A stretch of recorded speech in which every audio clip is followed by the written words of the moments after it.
The month of September is dedicated to the awareness and sensitization of cervical cancer, and we'll be paying attention to that on the show. We have here Dr. Adeola Olaitan. Now, she's a consultant gynaecologist, right? I got that right? Correct, Beautiful. yes. At the University College of London. And when it comes to Cancer Aware Nigeria, that's one, it's a term? So Cancer Aware Nigeria is a charity. A charity, okay, fantastic. So she is going to be here talking about the gynecological cancer and what every woman should know. You're very welcome to the show. Thank you. Now, once you hear the word cancer, automatically alarm bells go off. Everyone just sadly wants to just not talk about it.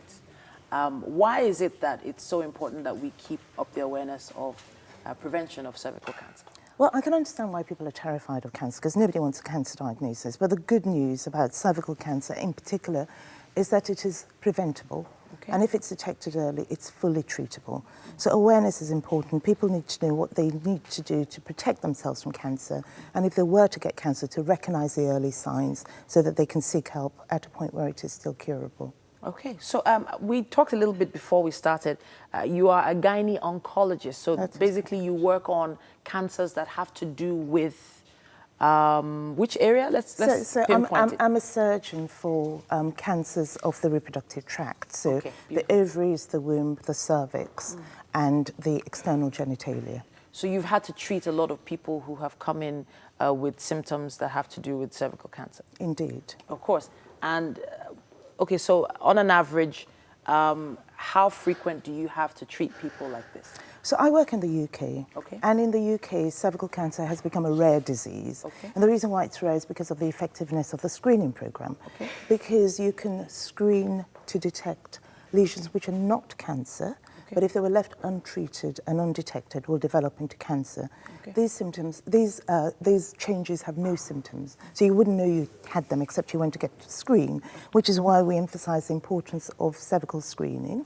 And ideally, a woman should go for a screen at least once every 3 years. Okay. It's a very simple test. It just involves removing cells from the surface of the cervix. The cervix is the neck of the womb.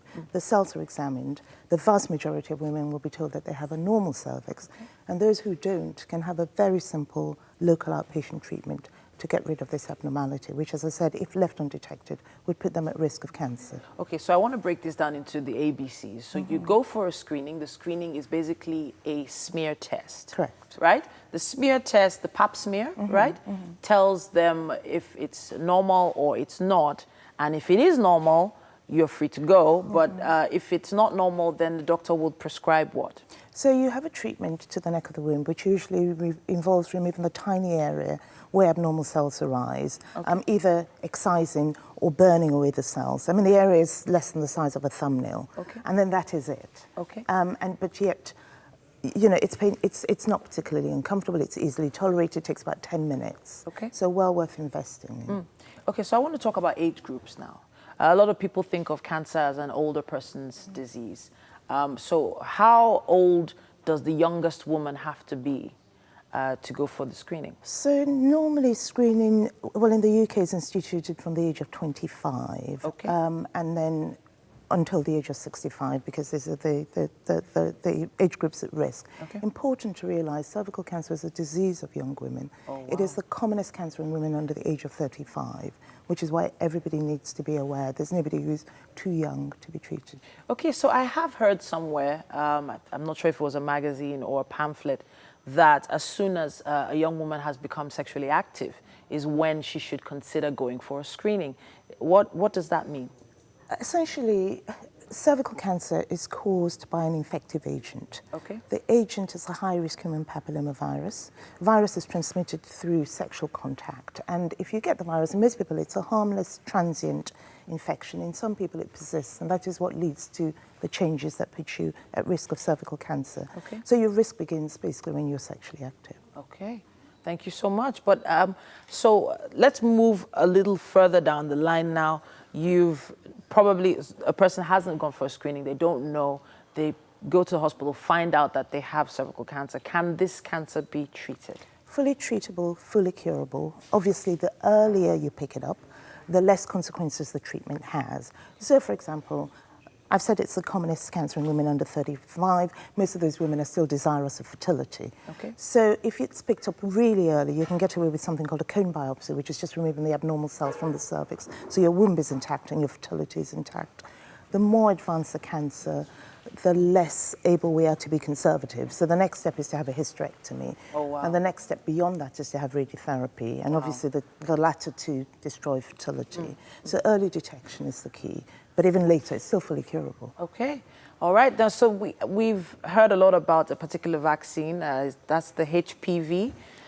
So when it comes to the HPV vaccine, when exactly during this whole process is it possible to use the vaccine for it to prevent cancer? So I alluded to the fact that cancer is caused by infection with a high-risk human papillomavirus. So the best protection is not to be infected by the virus at all. So ideally, you should be vaccinated before you become sexually active. Okay. And ideally, the younger you are, the better a reaction you mount to the vaccination. So in the UK, the screening program is given to women aged, to young girls between the ages of 12 and 13. Okay. And that protects them so that when they become sexually active, they're unlikely to be infected with the virus. And it's got very good coverage. And one of the things that Cancer Aware Nigeria is doing is campaigning for girls in Nigeria to avail themselves of this vaccination. Okay. Because that will add another level of protection. You still need to go for screening if you've been vaccinated, but you're far less likely to be infected with the virus. Okay, so if we talk percentages, when you say far less likely, how much less likely? So it's, I think it's about a 75% protection. Okay. And the statistics show that if everybody's vaccinated, then it would lead to the eradication of cervical cancer within a generation. Okay, so where can we get the vaccine? Where can we get more information about this? So if you need more, I would recommend going to the Cancer Aware website, which is canceraware.org.ng. Okay, thank you so much, Doctor, for coming to see us and talking to us. Honestly, your specialty is very, very unique, and we appreciate the fact that you were able to come and talk to us about this. Once again, Dr. Olaitan came to talk about this awareness of cervical cancer. Hopefully you caught it. If you didn't, just check it out online.